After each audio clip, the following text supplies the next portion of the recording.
Very good morning students. Welcome to today's online class. Last lecture में हमने isothermal process और adiabatic process के बारे में पढ़ा था. Let us see more different processes. First one is isochoric process. Isochoric process में क्या होता है कि थर्मोडायनेमिक स्टेट में चेंज होता है with process without change in volume. इसमें वॉल्यूम कांस्टेंट होता है. ऑल अदर थर्मोडायनेमिक्स वेरिएबल्स होते हैं जैसे pressure and temperature, they will be change, only volume will be constant. So this is isochoric process. Isochoric process में volume is constant and we know that volume is constant. It means work done W is equal to PdV. PdV it means work done is equal, जब volume में change होगा तभी कुछ work done होगा. So in isocoric process work done will be zero. Volume will zero means work done will be zero. अगर volume में change नहीं हो रहा है मीन्स कार्य भी नहीं हो रहा है. सो W will be zero. Now next isobaric process. Isobaric process is the thermodynamic process with constant pressure. Means in this process pressure will not be changed. Pressure will be constant. So del P is equal to constant. Now next one, cyclic process. Cyclic process is the thermodynamic process in which the system returns to its initial state after undergoing a series of change. अगर कोई thermodynamic system का state change हो रहा है from state 1 to state 2, state 2 to state 3, then it will फिर से अपने initial state में फिर से कंप्लीट वापस आ जाएगा. जैसे बोल सकते हैं 1 से 2, 2 से 3, 3 से 4, फिर 4 से फिर 1, फिर देन 1 से 2, 3, 4, इस तरीके से इन अ रोटेशन, एक साइक्लिक रोटेशन में जो थर्मोडायनेमिक प्रोसेस होगा, this process is known as cyclic process. So in cyclic process मान लेते हैं कि कोई प्रोसेस इनिशियल स्टेट से स्टार्ट हो रहा है, यहाँ से स्टार्ट हो रहा है, यहाँ जाके 2 पर आ रहा है, देन यहाँ से आके 3 पर, after 3 this will come to the initial state first one. It means ये अपने इनिशियल स्टेट पर फिर वापस आ गया एक कंप्लीट रोटेशन के बाद. It means there will be no change in the internal energy of the system. Internal energy में कोई चेंज नहीं होगा. So del U is equal to zero. So this is the condition of cyclic process. Cyclic process में जो अपने initial state से start करता है तो कंप्लीट स्टेट मतलब प्रोसेस कंप्लीट हो जाने के बाद वो अपने इनिशियल स्टेट को फिर से गेन कर लेता है. Means there should be no change in internal energy. Cyclic process में इंटरनल एनर्जी कांस्टेंट होता है, आइसोबैरिक प्रोसेस में प्रेशर कांस्टेंट होता है, एंड आइसोकोरिक प्रोसेस में वॉल्यूम कांस्टेंट होता है. इट मीन्स आइसोकोरिक प्रोसेस में वर्क डन क्या होगा, ज़ीरो होगा. So this are the processes. हमने जो फर्स्ट लॉ ऑफ थर्मोडायनेमिक्स में देखा था, it shows the conservation of energy because del you, हमने ये क्या दिखा था expression first law of thermodynamics के according, del Q is equal to del U plus del W. Del Q is the amount of heat supplied. किसी system को अगर हम क्यू अमाउंट हीट देते हैं तो उसके इंटरनल एनर्जी में डेल यू चेंज होता है. And some work is done on the system, कुछ वर्क सिस्टम पर वर्क करता है, del W. So this is first law of thermodynamics. But there are some limitations. कुछ इसके लिमिटेशंस हैं thermodynamics, first law of thermodynamics के. what are the limitations are? First one is it does not indicate the direction in which the change can proceed. It means कि जो first law of thermodynamics है ये कभी भी किसी direction को show नहीं करता है. इट मीन्स जैसे कि हम पढ़े हैं कि एनर्जी या heat always flow from higher energy state to higher temperature to lower temperature side. जिस बॉडी का हायर टेम्परेचर, जिस बॉडी पर हायर टेम्परेचर है वहाँ से हीट ट्रांसफ़र कहाँ होता है, body at lower temperature. So this first law of thermodynamics only show the conservation of energy, conservation of energy को बस शो करता है, लेकिन ये नहीं बताता है कि हीट किधर से किस डायरेक्शन में फ्लो होगा। Means according to first law of thermodynamics हम ये नहीं बोल सकते कि हीट हायर टेम्परेचर से लोअर टेम्परेचर साइड फ्लो होगा या लोअर टेम्परेचर साइड से हायर टेम्परेचर साइड फ्लो होगा।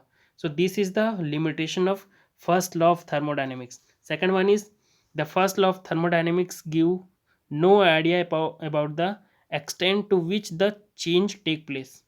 Means first law of thermodynamics ये तो बताया कि चेंज होगा, अगर हम हीट देते जाएंगे तो उसके इंटरनल एनर्जी में चेंज होगा and some work will be done on the system, system पर कुछ वर्क होगा, लेकिन किस लिमिट तक वर्क डन होगा और किस लिमिट तक उसके इंटरनल एनर्जी में चेंज आएंगे, और या फिर अगर वहाँ से कुछ अमाउंट हीट वहाँ से अगर रिजेक्ट हो रहा है तो कितने अमाउंट में हीट रिजेक्ट होंगे, it can not be explain by the first law of thermodynamics. So first law of thermodynamics totally told about the conservation of energy.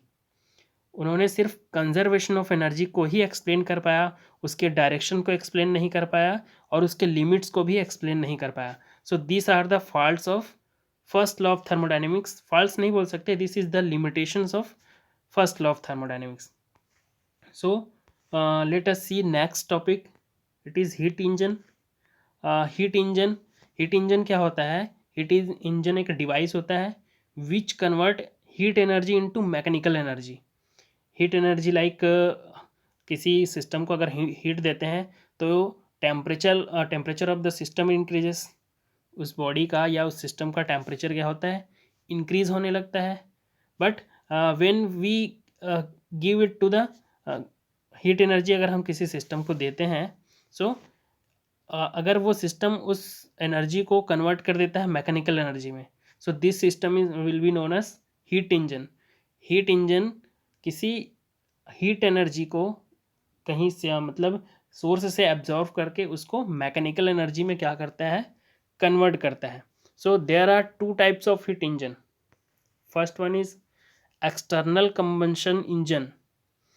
External combustion engine, the fuel is burst outside the working portion of the engine. इसमें क्या होता है कि जो fuel का bursting होता है, means जो फ्यूल वो होगा बर्न होगा, it will be outside the engine, जो इंजन है उसके आउटसाइड होगा। जैसे कि स्टीम इंजन, स्टीम इंजन में क्या होता है कि स्टीम जो प्रोवाइड करते हैं वो बाहर से उस सिस्टम को या उस इंजन को प्रोवाइड करते हैं, सिर्फ उसको स्टीम की ज़रूरत होती है। वो जो स्टीम का फॉर्मेशन होता है वो बाहर उसके वर्किंग पोर्शन के बाहर बनता है। So this is an example of external combustion engine. And second one is internal combustion engine. The fuel is burst with in the working portion of the engine. जो फ्यूल होता है वो engine के अंदर ही क्या होता है? उसका बस्टिंग होता है। सो इसका एग्जांपल क्या है? इसका example is the example of internal combustion engine. Example is जो मोटर इंजन होते हैं, लाइक जो स्कूटर कार वगैरह में लगा होता है, this are the internal combustion engine. इसमें जो फ्यूल होता है वो उसके इंजन में जाके वहाँ उसका बस्टिंग होता है। So example of internal combustion engine are motor car, aeroplane engine. Now इसका वर्किंग देखते हैं कि हीट इंजन कैसे वर्क करता है। सो सबसे पहले इसके एसेंशियल पार्ट्स देख लेते हैं। What are there parts of heat engine? First one is hot reservoir. Hot reservoir means having source having amount of heat, जहाँ से हीट इंजन या जो वर्किंग सब्सटेंस है, हीट इंजन के अंदर वर्किंग सब्सटेंस होता है जहाँ से उसको उस वर्किंग सब्सटेंस को हीट मिलता है, this is known as heat reservoir. And second one is cold reservoir, जहाँ पर जो वर्किंग सब्सटेंस कुछ वर्क करने के बाद जो कुछ अमाउंट हीट को रिजेक्ट करता है, this is known as cold reservoir. And third one is working substance. So what is working substance? Let us see. The working substance for example a mixture of fuel, vapour and air in gasoline. जब हम fuel को, जैसे कि for example हम motor bike का example ले लेते हैं। मोटर बाइक में हम फ्यूल डालते हैं, this is the working substance. Working substance से क्या होता है, कंबशन होता है या उसका बर्स्टिंग होता है, और वो किसी अनदर फॉर्म ऑफ एनर्जी में कन्वर्ट होता है। So this is the working substance. Diesel engine में जो फ्यूल का वेपर और गैसोलीन होता है, वो क्या होता है, उसका वर्किंग सब्सटेंस होता है। And steam in steam engine, जो स्टीम इंजन को प्रोवाइड करते हैं, तो उस स्टीम इंजन के लिए स्टीम उसका क्या होता है, वर्किंग सब्सटेंस होता है। और जो भी थर्मोडायनेमिकल चेंजेस आते हैं वो वर्किंग सब्सटेंस में आते हैं। So how this working substance works, या क्या थर्मोडायनेमिक चेंजेस आते हैं और कैसे हीट एनर्जी मैकेनिकल एनर्जी में कन्वर्ट होता है, लेट अस सी।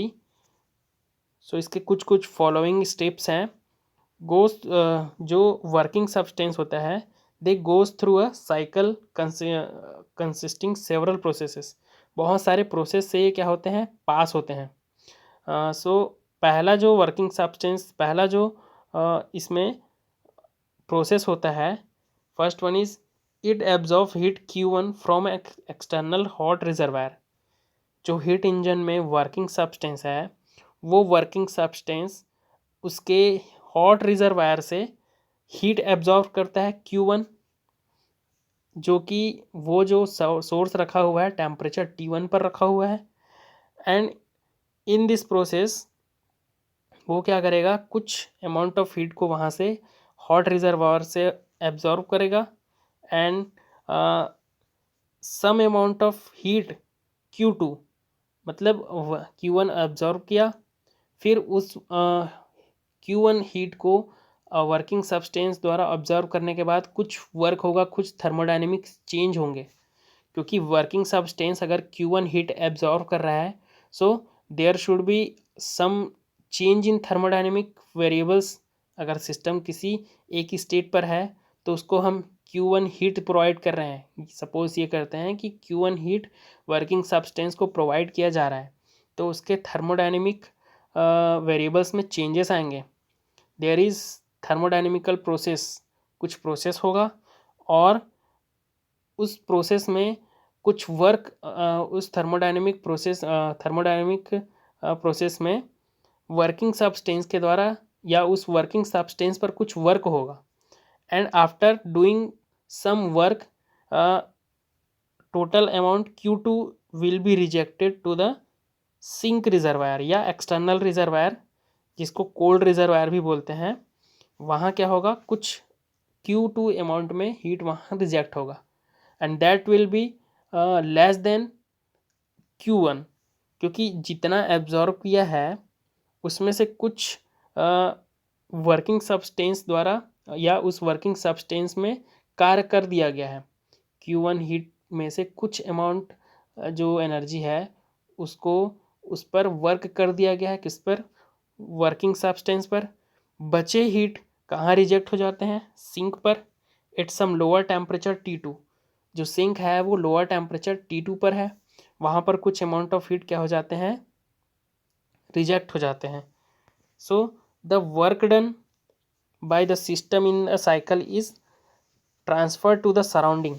अब जो वर्क डन होता है उस सिस्टम पर, सिस्टम कुछ वर्क हुआ, या उस सिस्टम के द्वारा कुछ वर्क किया जा रहा है, सो वो जो वर्क होता है उसको मैकेनिकल वर्क में चेंज करने के लिए कुछ उसके अरेंजमेंट के साथ, जैसे कि आप मोटर व्हीकल्स में देखेंगे, जो पिस्टन होता है, पिस्टन के थ्रू जो एक सर्कुलर वो लगा होता है, पुली लगा होता है, उसके थ्रू वो क्या होता है कि मैकेनिकल वर्क करने लगता है, पहिया घूमने लगता है। So this is the conversion of heat energy into mechanical work. So work done जितना हुआ W, इट ये कंसिडर करते हैं कि जो वर्क डन हो रहा है W हो रहा है। सो एक कंप्लीट साइकिल में जो सोर्स से हीट एब्जॉर्ब होगा वो कितना होगा, Q1 होगा, and Q2 will be the heat rejected to the external reservoir, और उन दोनों के डिफरेंस में जो आएगा that will be the work done by the system. System के द्वारा एक मैकेनिकल वर्क किया जाता है पिस्टन पर, और पिस्टन इसके कारण जो मोटर्स के व्हीकल्स होते हैं, मोटर व्हीकल्स होते हैं, उसके उसका क्या होता है, मोशन होता है या पहिया घूमना स्टार्ट करता है। सो इस तरीके से एक कंप्लीट एक साइकिल हीट इंजन में कंप्लीट होता है, और ये जो साइकिल होता है वो बार बार इस तरीके से वर्क करता है और मैकेनिकल वर्क जनरेट करता है। सो यहाँ से हम देखते हैं डायग्राम से कि ये सोर्स है T1, this is source T1, temperature T1 पर रखा हुआ है, और ये हमारा है working substance, and this is cold reservoir. So यहाँ पर जो सोर्स है वहाँ से ये जो वर्किंग सब्सटेंस है, दिस इज वर्किंग सब्सटेंस, यहाँ से Q1 अमाउंट पर हीट एब्जॉर्व करेगा, और इस Q1 अमाउंट के हीट में से कुछ अमाउंट ऑफ हीट को वर्क डन में चेंज करेगा। Work will be done by the system to the external surrounding, और वो जो एक्सटर्नल सराउंडिंग है वो क्या है, पिस्टन है जिस पर ये वर्क करता है, और बाकी जो बचे अमाउंट ऑफ हीट है उसको सिंक पर रिजेक्ट कर देता है। This is remaining amount of heat rejected to the sink. So यहाँ पर हम देखेंगे कि अगर कोई सिस्टम या working substance Q1 amount of heat को एब्जॉर्व कर रहा है, और उसमें से कितने पोर्शन को वो वर्क में चेंज कर रहा है, यूज़फुल वर्क, इसको अगर हम बोलें तो यूज़फुल वर्क, मैकेनिकल वर्क में चेंज कर रहा है, तो ये कितना इफ़िशियंसी दे रहा है, मीन्स कितने हम उसको कितना हीट दे रहे हैं, और वो कितने पोर्शन को वो यूज़फुल वर्क में कन्वर्ट कर रहा है, तो ये इसका क्या कहलाएगा, इफ़िशियंसी कहलाएगा। So efficiency of heat engine, it is defined as the ratio of net external work done by the engine during one cycle to the heat absorbed from the source। Means मेरे कहने का मतलब वही था कि कितने amount of heat को उसने वहाँ सोर्स से एब्जॉर्व किया, और उसको उसमें से कितने पोर्शन को वो यूज़फुल वर्क में या मैकेनिकल वर्क में कन्वर्ट किया। सो this is the efficiency of heat engine. जैसा कि हम बोलते हैं ना कि किसी बाइक का जो माइलेज है या एवरेज है वो इतना है, मीन्स वन 1 लीटर फ्यूल में वो कितना चल पा रहा है, कितना डिस्टेंस कवर कर पा रहा है। So this is the efficiency of that bike. Bike का वो क्या है, इफ़िशियंसी है। अगर वो 80 किलोमीटर पर लीटर का एवरेज दे रहा है, इट मीन्स उसका वो कम अमाउंट में ज़्यादा डिस्टेंस कवर कर रहा है। अगर वो 60 किलोमीटर पर लीटर दे रहा है, इट मीन्स वो कम अमाउंट ऑफ फ्यूल में वो कम मतलब जितना एक पर्टिकुलर अमाउंट ऑफ फ्यूल में वो कम डिस्टेंस कवर कर रहा है। So this shows the efficiency of that engine का एफिशिएंसी बता रहा है। So what will be the efficiency eta, it is represented by या denoted by eta is equal to output work divided by input heat energy. हम उसको कितना heat energy दे रहे हैं उसका इनपुट हो जाएगा, that is Q1, and work done will be W। So W work done कितना हो रहा है, Q1 अमाउंट हीट एब्जॉर्व कर रहा है और Q2 अमाउंट को रिजेक्ट कर रहा है, तो उन दोनों का जो डिफरेंस आएगा that will be the work done by the system, या उस वर्किंग सब्सटेंस के द्वारा जो कार्य हो रहा है that will be the difference in Q1 and Q2, दोनों के बीच का डिफरेंस वो जिसको वो वर्क डन में कन्वर्ट कर रहा है। So Q1 minus Q2 is equal to W। So eta will be Q1 minus Q2 upon Q1 minus Q2. This will be neta, and this can also be written as like that, 1 minus Q2 upon Q1. So this is the efficiency of heat engine. If Q2 will be 0, then neta will be 1. It means efficiency will be 1. अगर Q2 means amount of heat rejected to the sink, heat जो sink में जितना amount of heat को reject कर रहा है, अगर वो ज़ीरो हो जाता है, so efficiency will be 1। Means जितना अमाउंट वो हीट एब्जॉर्व कर रहा है, उन सभी हीट को वो किस में कन्वर्ट कर दे रहा है, वर्किंग सब्सटेंस के द्वारा मैकेनिकल वर्क में कन्वर्ट कर रहा है। सो इसका जो एफिशिएंसी कितना हो जाएगा, 100% हो जाएगा। मीन्स किसी भी तरीके से एनर्जी लॉस नहीं हो रहा है, हम जितना एनर्जी दे रहे हैं उसको वो यूज़फुल वर्क में कन्वर्ट कर रहा है। So this means engine will convert 100% heat into the work. But हम देखते हैं कि जो इन एक्चुअल प्रैक्टिस ऐसा पॉसिबल नहीं होता है कि जितना हम हीट उसको सिस्टम को हीट दे दें, वो उस सभी हीट को मैकेनिकल वर्क में कन्वर्ट कर दे। It can not be possible. So in ideal condition eta is equal to 1, जो कि आइडियल कंडीशन है। अगर नीटा इज इक्वल टू 1 होता है, मीन्स हीट का जो रिजेक्शन हो रहा है वो ज़ीरो है। मतलब सिंक पर Q2 जो अमाउंट हीट जाना है वो इज इक्वल टू ज़ीरो हो जाएगा। सो this is the ideal engine, जो कि आइडियल इंजन है। आइडियल इंजन का कंडीशन हम बाद में देखेंगे, कार्नो इंजन जब पढ़ेंगे तब। So this will B not possible in actual practice. जो एक्चुअल हम जो डेली लाइफ में कोई इंजन क्रिएट करते हैं, सो इट कैनॉट बी 100%। इसमें ये भी है कि जो एक्सटर्नल जो हीट इंजन है वो मैक्सिमम टू मैक्सिमम 55% उसका जो एफिशिएंसी होता है अप टू द 55% ही हो सकता है। It can not be greater than that 55%। Means up to half amount of heat will be rejected to the sink। जैसे कि फॉर एग्ज़ाम्पल अगर आप कभी बाइक या स्कूटर या स्कूटी स्टार्ट करते हैं, इंजन को जब इंजन स्टार्ट होता है तो इंजन हीट हो जाता है। इट मीन्स ये क्या हो रहा है कि जो वर्किंग सब्सटेंस वहाँ जो वर्क कर रहा है, वर्किंग सब्सटेंस क्या है, fuel, petrol. We are using fuel as a we are using petrol as a fuel. So fuel क्या करेगा, कुछ को मैकेनिकल एनर्जी में कन्वर्ट करेगा, जो उसके इंजन में वो जो उसके इंजन में जो रोटेशन होगा और पहिया उसके जो व्हील्स उसके राउंड करेंगे, that is a mechanical work. But उसके साथ साथ में जो इंजन हीट हो जाता है, दैट इज़ रिजेक्टेड हीट। मतलब वहाँ से जो हीट प्रोड्यूस हो रहा है वो एक यूज़फुल वर्क नहीं है, क्योंकि हमको हीट नहीं चाहिए। वी आर टू फाइंड, हमको सिर्फ मैकेनिकल एनर्जी चाहिए, ओनली मैकेनिकल वर्क चाहिए। But this is transform like a heat energy में ट्रांसफॉर्म हो रहा है। सो इस तरीके से कुछ अमाउंट ऑफ जो एनर्जी होता है it will be lost by heat energy, या सिंक में रिजेक्ट हो जाता है। So it is the concept of heat engine. अब ये 100% इफ़िशियंसी क्यों नहीं होता है, दिस विल बी लिमिटेशंस।